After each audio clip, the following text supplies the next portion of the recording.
Hey, welcome back to Hidden Signals. I'm Zach, here with Emily. Today we're unpacking high context and low context English, why the same words can land differently in different places. If you're listening on YouTube, tap subscribe so you don't miss new episodes. All right, quick idea. Context is the background around words, relationships, tone, and shared history that shape what we really mean. And I'm Emily. Think of context like the picture frame for your sentence. In high context situations, people expect you to read the room. The message lives in feelings, timing, and even silence. In low context spaces, the words do most of the work. Neither is better, they're just different lenses. We'll help your ears catch those small signals so your meaning travels safely from brain to brain. Quick story. I was in Tokyo pitching a project. After my big slide deck, the manager smiled and said, "We'll consider it." In my American brain, that sounded like a strong maybe. I followed up, cheerful. Weeks passed. Silence. A colleague later explained, in that meeting, the smile, the careful phrasing, and the lack of direct questions were polite signals of no. The message wasn't in the words, it was in the space around them. Classic high-context cues. Meanwhile, at a London startup, I had the opposite. A manager told me, "We need a simpler plan by Friday." Very low context, clear, time-stamped, no sugar. It felt blunt, but it was efficient. By the way, a hedge is a careful word that softens certainty, like maybe or I guess. A softener is a polite cushion. Could we, or I might be wrong, but, and a signpost guides listeners. To be clear, first, next. Those little choices change how people receive you. Quick recap. High context relies on shared understanding. Low context relies on explicit words. Training your ear for both styles reduces confusion, speeds up decisions, and protects relationships. Stick with us. Today we'll share more stories and simple phrases to navigate both styles with confidence. And if this helps, hit subscribe and share it with a friend who works across cultures.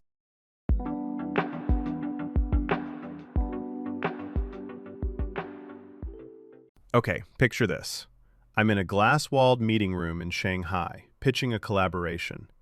The team nods, smiles, and takes careful notes. After I finish, the lead says, "Maybe we can explore this later," in a warm voice. I heard, "Promising, follow up soon." I walked out feeling victorious, sent a cheerful summary email, even drafted a timeline. A week later, silence.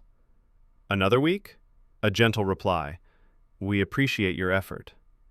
That was the moment I realized the polite maybe had been a respectful no wrapped in kindness. I can imagine that, Zach. What were the signals you missed in the room? The small things. Was it tone, or the phrasing, or something in the timing? I'm always fascinated by those tiny cues that speak louder than the words. A few clues, Emily. First, the phrasing was soft and non-committal. Maybe. Later. We'll consider. That's what we call a hedge, language that reduces certainty. Second, no one asked for dates or numbers. In low-context spaces, real interest comes with specifics. Third, the closing was slow and very polite. Lots of gratitude, no action. The subtext, meaning the hidden message underneath, was, "Not now, probably not at all, but we respect you." That tracks. I had a similar moment in Seoul. A colleague said, "It might be a little difficult this quarter," with a kind smile. I took it as, "Push harder, show value." But it was a graceful refusal. There's a concept called face saving. It means protecting someone's social image so no one feels embarrassed. That phrase, "a little difficult," was like a velvet wall. Soft, but still a wall. Exactly. And here's a quick recap. When interest is real, people usually add clear requests. Send the contract. Let's meet Thursday. What's the budget? When interest is low, you hear softeners, time pushed into the future, and gratitude without tasks. None of this is bad, it's cultural care. The challenge is decoding it without overreacting or getting frustrated. What helped me was pausing and inviting honesty without pressure. I remember telling a partner, "To be transparent, I don't want to crowd your timeline.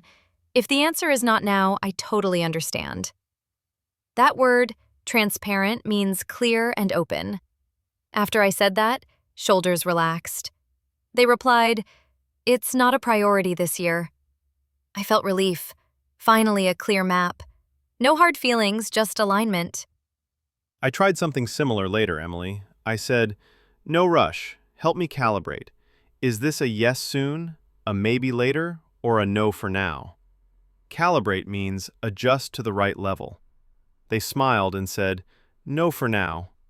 We parked the idea, parked meaning we set it aside, and kept the relationship warm for future projects. Mini recap.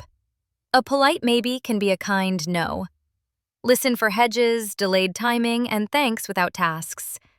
If you sense it, offer a safe exit.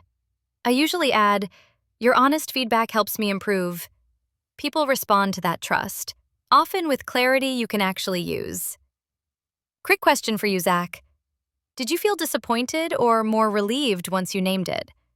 Sometimes naming the subtext takes the sting out of it. Honestly, relief. Disappointment fades, but clarity saves time and relationships. Now when I hear maybe later, I slow down, read the room, and invite a simple yes-no without pressure. That way, a respectful no becomes a bridge, not a dead end. Speaking of bridges, next we'll dig into the language tools, hedges and signposts that help us steer these moments with confidence.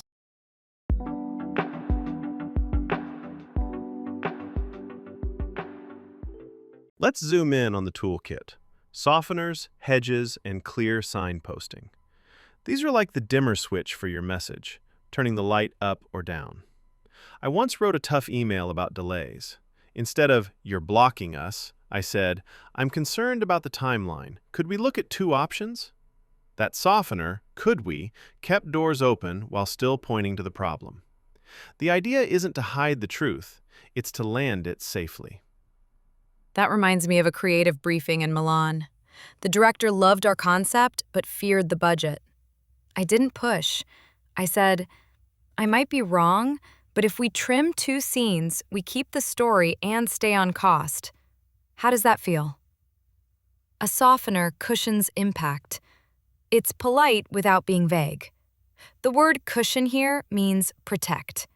The room relaxed, and we solved it in 10 minutes.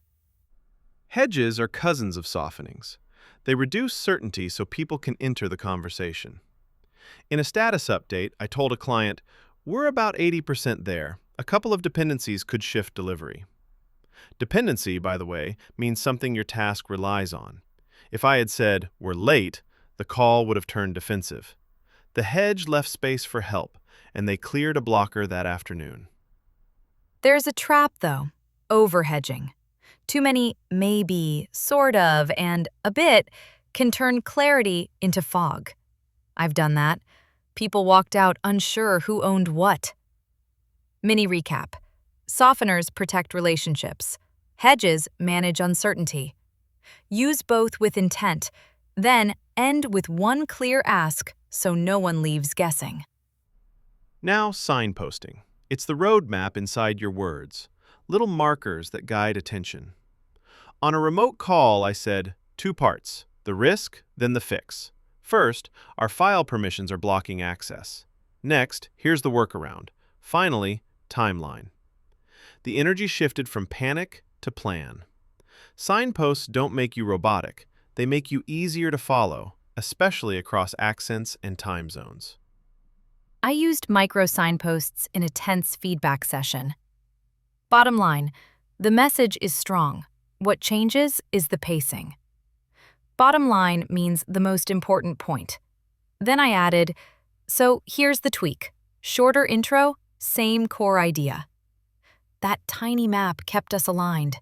No one argued tone. We argued solutions. and that's progress. I think of style as a set of sliders. You can calibrate, adjust to the right level, depending on culture, power distance, and urgency. When stakes are high and time is short, I slide toward direct signposting. When trust is new, I add softenings. I'll often ask, want the headline or the deep dive? It lets people choose their clarity level. Speaking of choice, I once told a manager, off the record, I want your honest take, no pressure. Off the record means informal and not for public sharing. The phrase opened a safer space, and the feedback was gold, sharp but kind. Another quick recap. Choose a softener to protect, a hedge to signal uncertainty, and a signpost to steer attention. Listen for sound cues, too. A long pause before agreement, rising intonation on a promise, or stacked thanks. Thank you, really, thanks, without a next step. Those are hints to slow down and clarify. I'll say, I hear some hesitation. What would make this easier? It respects feelings while pulling the real issue into daylight. Final thought for this segment. Be kind and clear. Lead with a soft landing, mark the path, and name uncertainty when it's real. Then, finish with one concrete action. Who does what, by when. Next up, we'll contrast the same message in two styles, so your ears can spot the difference in real time.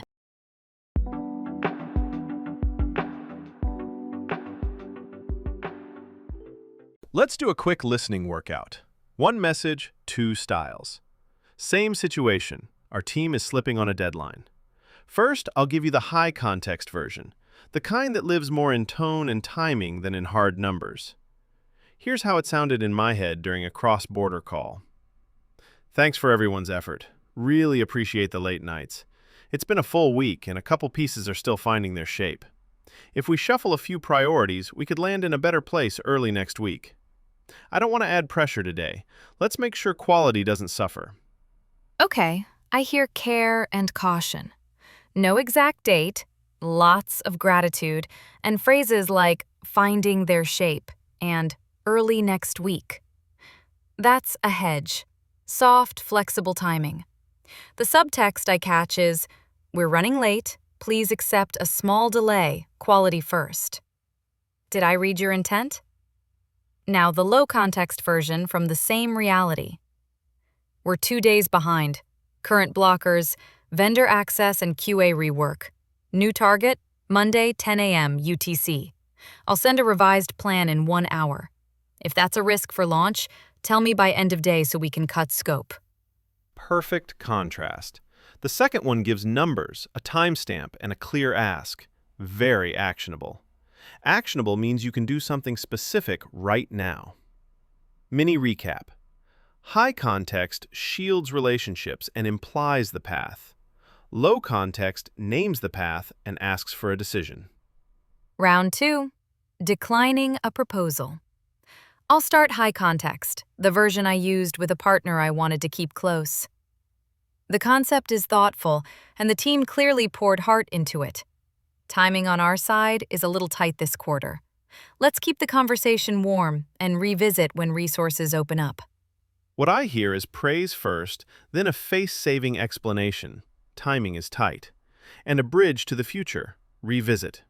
It's a kind no. The hidden message? Not now, probably no, but we value the relationship. Now the low context mirror.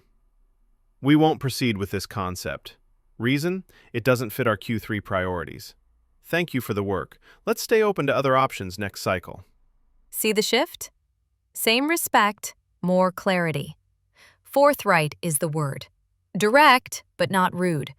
And that small reason line builds trust because it answers the why without a long speech. Quick recap.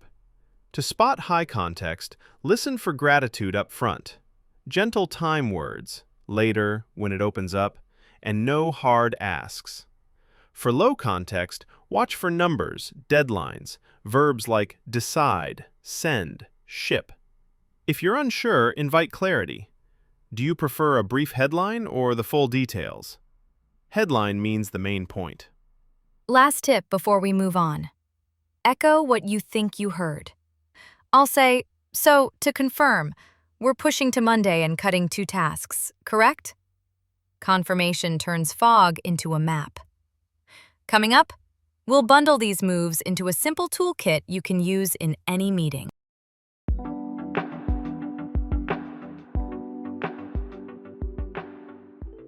Time to load the toolkit.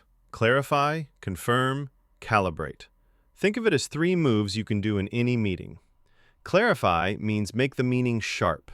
Confirm means lock the plan. And calibrate means adjust tone and detail for the moment. Here's a quick story. In a Berlin, New York planning call, a partner said, "Let's revisit later." The room nodded, but no one knew when. I kept it gentle and asked, "Just to clarify, when you say later, do you mean next week or next month?" The energy shifted. He checked his calendar and said, "Next Wednesday." Clarify is a small question that saves a big headache. My turn. After a long vendor review, everyone sounded positive but vague. I sent a 2-line message. To confirm, we're cutting feature B. QA owns testing. Target is July 12th, 10 a.m. UTC. Within minutes, the PM replied, "Swap. Design owns testing." Perfect. Fast correction, 0 drama. Confirm isn't bossy. It's a mirror you hold up so everyone sees the same picture. Calibrate is my favorite. With a senior lead in Singapore, I asked, "Do you want the headline or the background?" He said, "Headline." So I gave 1 sentence, then added a softener. "If you want the deeper risks, I can walk you through them." Calibrate is moving the sliders. More direct when time is tight, more cushion when trust is new. 2 micro tools help me calibrate under pressure. First, a traffic light check. I'm green on content, yellow on timeline. People instantly get it. Second, a safe exit. If this isn't a fit, no worries. Help me understand the constraint. I used that line last quarter. The partner said, "No for now," and our relationship actually got stronger. Mini recap. Clarify with 1 focused question. Confirm with a short echo of owners and dates. Calibrate by choosing the right level of directness. Small moves, big clarity. When a sprint went sideways, I combined all 3. I told the team lead, "I might be missing something. What does success look like for you this week?" Clarify. Then, so we're aiming for Wednesday handoff. QA owns smoke tests? Confirm. Finally, if Wednesday's tight, what's realistic without risking quality? Calibrate. We left with a clean plan and no blame. Another move? Pre-wire. That means you talk to key people before the big meeting. I called a skeptical stakeholder the day before and said, "Off the record, what's your biggest worry?" He told me privately. In the meeting, I named the risk calmly and offered a fix. Pre-wiring saved face and saved time. Watch the channel you choose. Email invites careful wording. Calls invite tone. If the room goes quiet, I'll offer a fork. Should we decide now or sleep on it? Sleep on it means decide tomorrow. I've avoided bad decisions just by giving people that safe pause. Quick wrap-up. Ask a precise question, echo the plan, and adjust your delivery to fit culture, power, and time. That's how you bridge styles without losing kindness or speed. Up next, we'll close with final takeaways so you can use this tomorrow morning.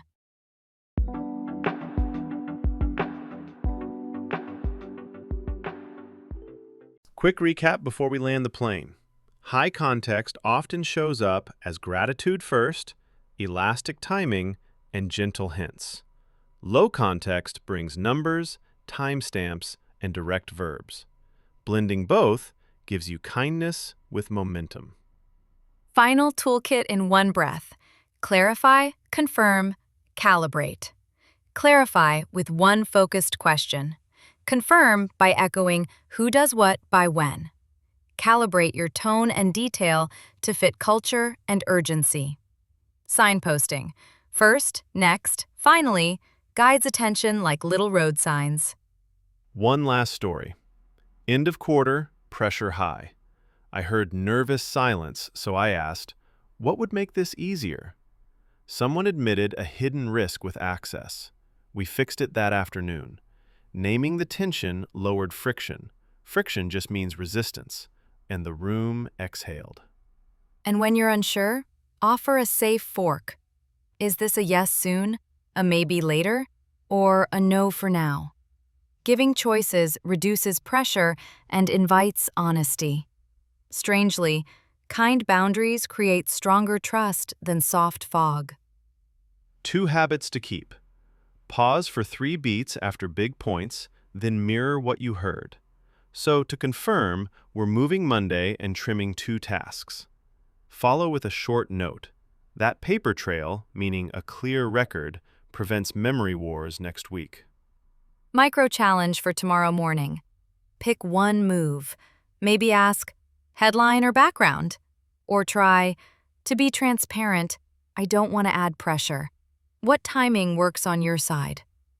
Small phrases, big clarity. And don't overthink it. Kind and clear beats fast and fuzzy. Fuzzy just means not clear. If your message lands gently and precisely, people remember the point, not the drama. Thanks for spending time with us today. If this episode helped, share it with a teammate who works across cultures, and hit subscribe so these tools are just a tap away next week. We're lining up a deep dive on remote tone, how emails, chats, and punctuation can change meaning. It's surprisingly fun and very practical for global teams. Until then, build those cultural ears and speak with steady clarity.